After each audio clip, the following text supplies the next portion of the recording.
US-Israel war with Iran Day 40. 1. Iran claimed it reclosed Hormuz hours after agreeing to open it. This is the most alarming development of Day 40. The ceasefire was announced, ships began moving. And then Iran's IRGC claimed shipping through the Strait of Hormuz had stopped again, citing Israel's continued strikes on Lebanon as a ceasefire violation. The White House called the reports false. White House Press Secretary Caroline Leavitt told reporters that Iran's accusations of US ceasefire violations are untrue and that Hormuz remains open. As of this writing, the shipping industry is still waiting for clarity. One shipping executive said, "For sure, some ships will now exit the area, but it's still tense." 2. Israel launched devastating strikes on Lebanon hours after the ceasefire. 254 killed. Hours after the ceasefire was announced, Israel launched what Lebanon's health ministry described as one of the most intense waves of strikes of the war, killing at least 254 people across the country, including in Beirut. Netanyahu called it the greatest blow to Hezbollah. The UN Human Rights Commissioner responded, "The scale of the killing and destruction in Lebanon today is nothing short of horrific. Such carnage, within hours of agreeing to a ceasefire with Iran, defies belief." 3. Iran's internet blackout entered its 40th day.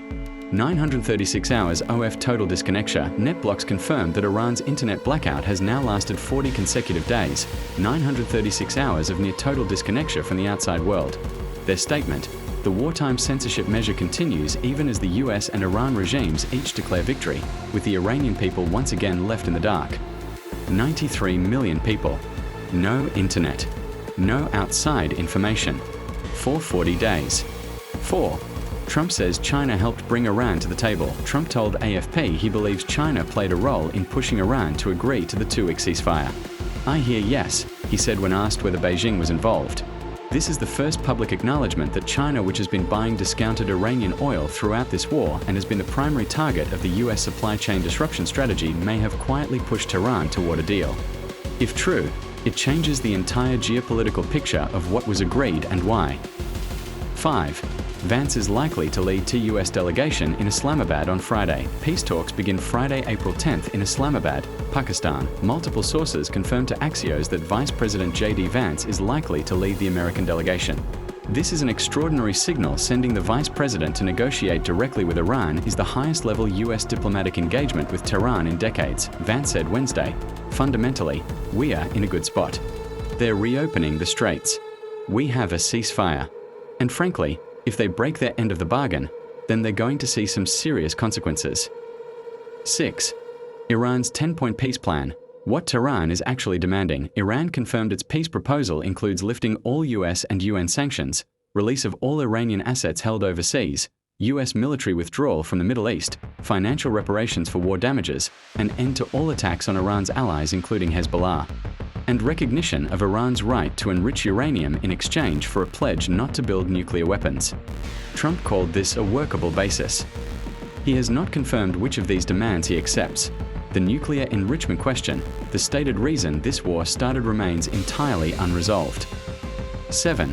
The Pope spoke on the war and condemned the threats on civilian infrastructure. Pope Leo XIV, the first American pope, called on all people of goodwill to search always for peace and not violence, to reject war. He stated that attacks on civilian infrastructure are against international law and a sign of the hatred, the division, the destruction the human being is capable of. His remarks came directly in reference to Trump's threats to destroy Iran's power plants and bridges before the ceasefire was reached. 8. Trump is clearly disappointed with NATO allies. NATO chief confirms it. NATO Secretary General Mark Rutte met Trump on Wednesday and told CNN afterwards that Trump is clearly disappointed with NATO allies for not supporting the US and Israel's war on Iran to the extent he wanted. Rutte said many European nations helped in other ways, logistics, overflights, basing, but acknowledged the rift. This is a significant fracture. The Iran war has exposed a deeper divide between the US and its European partners than any conflict since Iraq in 2003. 9. The ceasefire order may take time to reach IRGC lower ranks. A US defense official confirmed to reporters that while the ceasefire order has been issued, it might take time for the ceasefire order to filter down to the lower ranks of the Revolutionary Guards. This is the sentence buried in every update that matters most. The IRGC operated independently throughout this war, individual commanders making their own decisions. The political leadership signed a ceasefire. Whether every IRGC unit received and will follow that order is a different question entirely. 10. Oil fell 13%. Gas will still peak at $4.30. Middle East production won't recover until late 2026. Markets celebrated the ceasefire with oil falling 13% and S&P 500 futures rising more than 2%, but the US Energy Information Administration immediately tempered the optimism. Gas prices are still expected to peak at $4.30 a gallon this month. Gulf oil production shut-ins of 9.1 million barrels per day will not return close to pre-war levels until late 2026. Qatar's LNG facility damage alone could delay supplies for years. The economic damage of 40 days does not undo itself because two leaders signed a piece of paper. This is Day 40. Thanks for watching.